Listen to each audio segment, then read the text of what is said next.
CM Vijay இனிமே தமிழக வெற்றி கழகம்ங்கிற பேரை மாத்தி காப்பி பேஸ்ட் கழகம்னு வச்சா கரெக்டா இருக்கும்.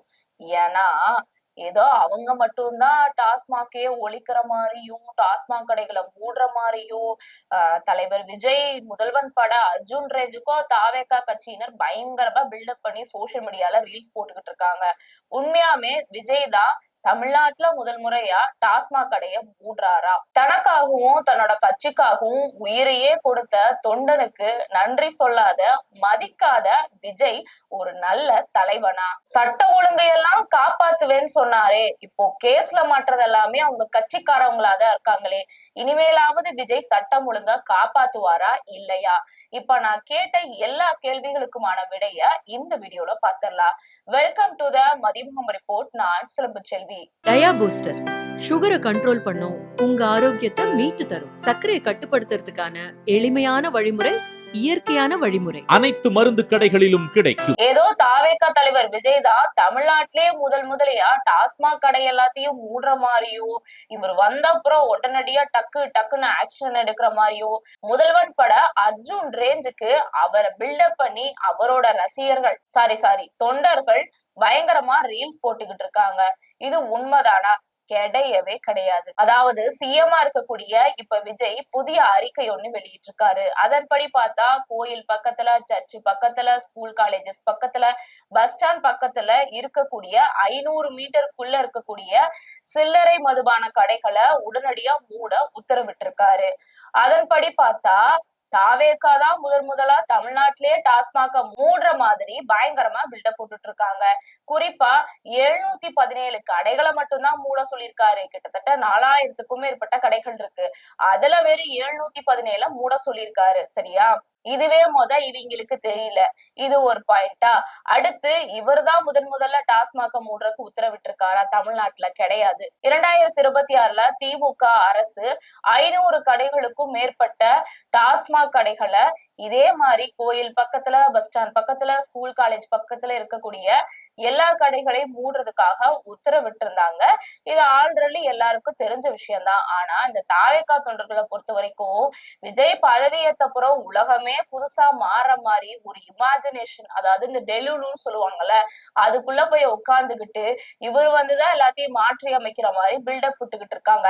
அதுக்குதான் சொல்லுவாங்க, தினசரி நடக்கக்கூடிய அன்றாட செய்திகளை அப்ப இருந்தே கவனிச்சுட்டு வந்திருந்தா உண்மையாவே தமிழக வெற்றி கழகத்தை சேர்ந்த விஜய் அவர்கள் தான் தமிழ்நாட்டை மாத்த வந்திருக்காராங்கிறது அவங்களுக்கே தெரிய வரும். ஆனா அந்த மாதிரிதான் அவங்க கவனிக்க மாட்டாங்களே. ஏதோ அவங்க அண்ணன் சிஎம் ஆயிட்டனாலதான் உலகமே மாறுற ரேஞ்சுக்கு ரீல்ஸ் போட்டு சுத்திட்டு இருக்காங்க. சரி, இது ஒரு பக்கம் இருந்தாலுமே விஜய் உத்தரவிட்டிருக்காரு அந்த 717 சில்லறை டாஸ்மாக் கடைகளை மூட சொல்லி. அத மூடதான் சொல்லியிருக்காரு, பர்மனண்டா எதுவும் மூட சொல்லையே.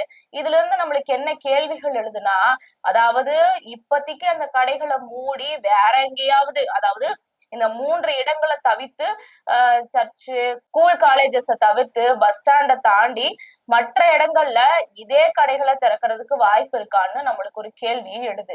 அந்த மூட சொன்ன டாஸ்மாக் கடைகளுக்கான உரிமத்தை ரத்து பண்ணல, மூட மட்டும்தான் சொல்லியிருக்காங்க. சோ இதுல இருந்தே நம்மளுக்கு என்ன கேள்விகள் எழுதுனா, பர்மனண்டா மூட சொல்லல, சும்மா மூட சொல்லியிருக்காருங்கிறதா நம்மளுக்கு இதுல இருந்து தெரிய வருது. சோ ஆக மொத்தத்துல டூப்பு தான் விட்டுருக்காரு விஜய்.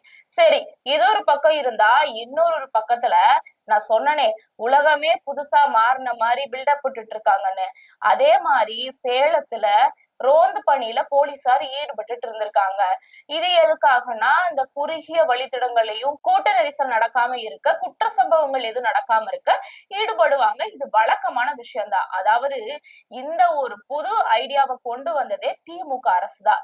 2026 ஜனவரி மாசத்துல இந்த மாதிரி ஒரு புது ஐடியாவை கொண்டு வந்தாங்க.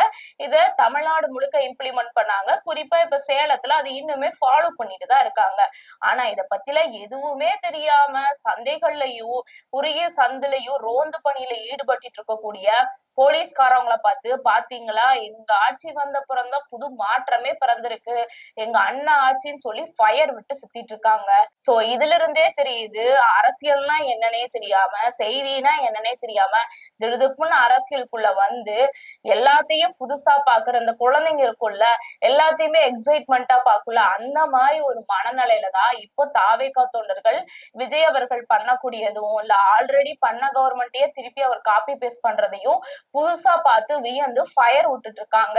அடுத்து நீங்களே பார்த்திருப்பீங்க, காஞ்சிபுரம் மாவட்டத்துல இருக்கக்கூடிய ஒரு பெரிய குழியில 500க்கும் மேற்பட்ட போதை பொருட்களை போலீசார் போட்டு எரிக்கிற மாதிரியான வீடியோஸையும் தேடி கண்டுபிடிச்சு ஏதோ தமிழ்நாடு கவர்மெண்டாலதான், அதாவது தாவேகா அரசாலதான் இது நடக்கிற மாதிரி பில்டப் விட்டுட்டு இருக்காங்க. இதுவுமே பழைய வீடியோன்னு பல நெட்டிசன்களும் கண்டுபிடிச்சு தாவேகா காரவங்கள பொழந்து கட்டிக்கிட்டு இருக்காங்க.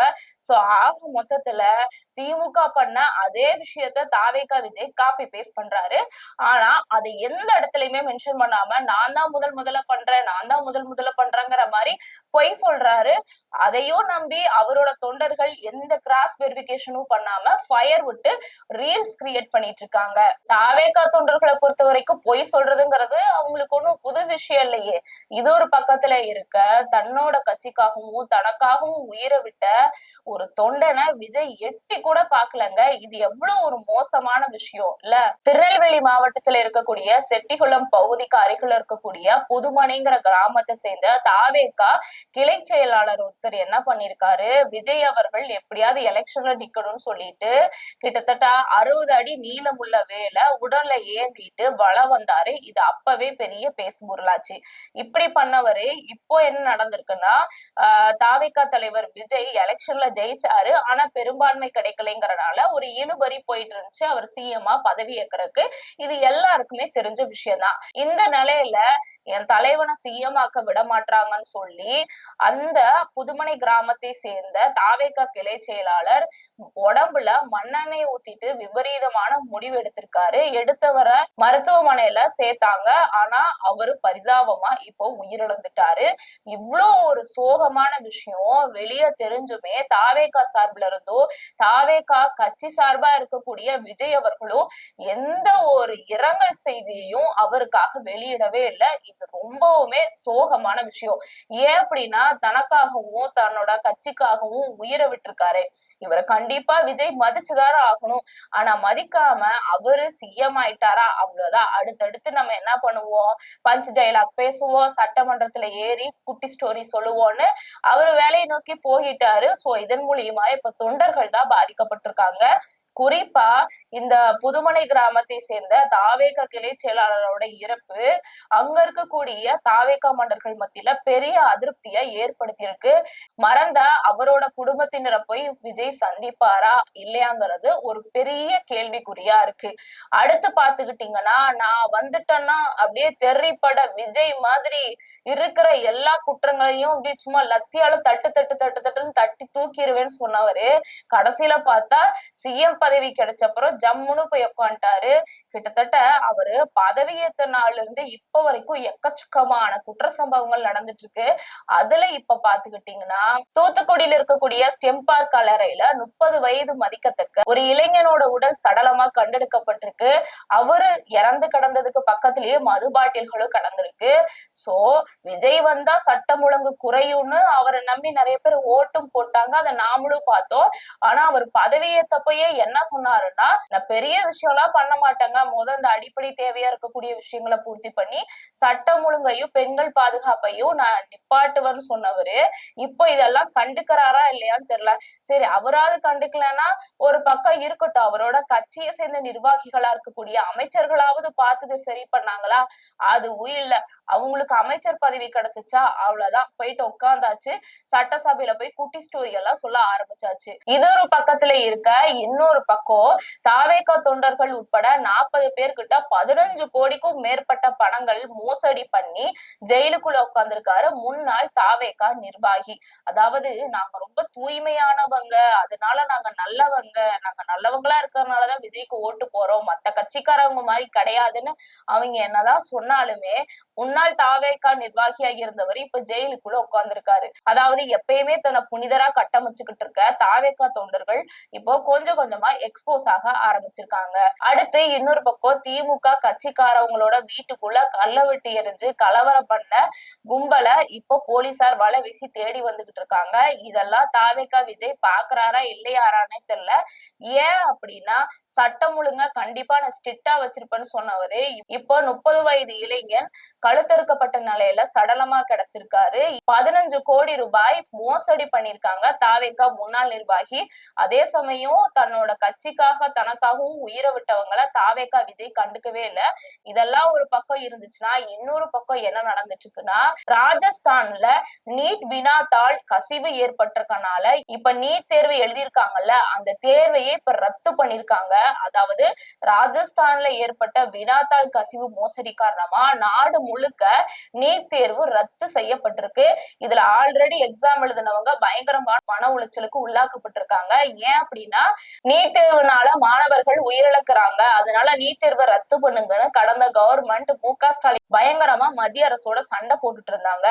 ஆனா விஜய் அவர்கள் பதவி ஏற்றதுல இருந்தே பிஜேபியோட ரொம்ப சாஃப்ட் கார்னரா இருக்காரு. எதுக்குமே வாய் திறக்க மாட்டாரு. தன்னோட ஆட்சி அமைறதுக்காக ஆளுநர்கிட்டே சண்டை போடல, தமிழ் தாய் வாழ்த்து 3ஆவதா பாடப்பட்டதுக்கும் கேள்வி எழுப்பல.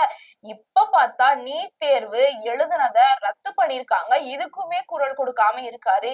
இதே இந்த இடத்துல டிஎம்கே கவர்மெண்ட் இருந்திருந்தா எதிர்த்து போராட்டமே பண்ணிருக்காங்க. ஏன் இப்படி மங்குனி அமைச்சர்களா இருக்காங்கன்னு தாவேகா தொண்டர்களையும் விஜயையும் போட்டு பொளந்து கட்டிட்டு இருக்காங்க. இது ஒரு பக்கம் இருக்க, நாங்க எலெக்ஷன்ல நின்னு தோத்தாலும் பரவாயில்ல மக்களுக்காக குரல் கொடுப்போங்கிற மாதிரி மு.க. ஸ்டாலின் அவர்கள் இப்போ நீட் தேர்வு எழுதுனத ரத்து பண்ணதுக்கு எதிரா நீட்ல ஸ்கேம் இல்ல நீட்டே ஒரு ஸ்கேம் தான்னு பதிவு போட்டிருக்காரு. அதாவது ஆளுங்கட்சியா இல்லாம எதிர்கட்சியா இருக்கிற மு.க. ஸ்டாலினுக்கு இருக்கக்கூடிய கட்ஸ் விஜய்க்கு இல்லைங்கிறது அப்பட்டமா தெரிய வருது. இல்ல பலர் சொல்ற மாதிரி உண்மையாவே விஜய் பாஜகவோட பி டீமா, அது போக போகதான் வெளியே வர ஆரம்பிக்குதோங்கிற ஒரு பெரிய கேள்வியும் எழுந்திருக்கு. இந்த இடத்துல மேடையில ஏறி பஞ்ச் டைலாக் பேசுறது மட்டும் போதாது, சட்டமன்றத்துல குட்டி ஸ்டோரி சொன்னா மட்டும் போதாது, களத்துல இறங்கி வேலை செய்யணும். இன்னொருத்தவங்க பண்ணதை காப்பி பேஸ்ட் பண்ணக்கூடாது. மத்திய அரசை எதிர்த்து போராட்டம் பண்ணணும், கண்டன அறிக்கைகள் விடணும், எதிர்த்து கேள்வி கேட்கணுங்கிறத கண்டிப்பா திமுக இருந்து தாவேகா கத்துக்கணும்னு திமுக தொண்டர்கள் பலரும் சோசியல் மீடியால தன்னோட கருத்தை வச்சுக்கிட்டு இருக்காங்க. நீங்க சொல்லுங்க, தாவேகா பாஜக கிட்ட தொடர்ந்து மௌனமா இருக்கிற செயல்பாட பத்தி என்ன நினைக்கிறீங்க? மறக்காம உங்க ஒப்பீனியனை கமெண்ட்ல சொல்லுங்க.